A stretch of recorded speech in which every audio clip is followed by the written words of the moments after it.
சளி இருமல் எதாக இருந்தாலும் இந்த கஷாயம் குடிச்சு பாருங்கள், கண்டிப்பாக சரியாகிடும். ஒரு பாத்திரத்தில் 1.5 கிளாஸ் தண்ணி ஆட் பண்ணிக்கோங்க. அப்புறம் மிளகு, மல்லி, இஞ்சி இது மூணுத்தையும் நல்லா இடிச்சிட்டு கொதிக்கிற தண்ணியில் சேர்த்துருங்க. அடுத்தது கொஞ்சமாக மஞ்சத்தூள் நல்லா கலந்து விட்டுருங்க.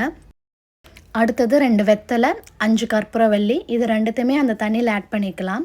அந்த தண்ணி 1.5 கிளாஸ் ஆட் பண்ணது 1 கிளாஸாக மாறணும் தண்ணி. அது வரைக்கும் நல்லா கொதிக்க விடணும். நல்லா கொதிச்சோன்னே இப்போ ஸ்டவ்வை ஆஃப் பண்ணிடலாம். அடுத்து ஃபில்டர் பண்ணிக்கோங்க.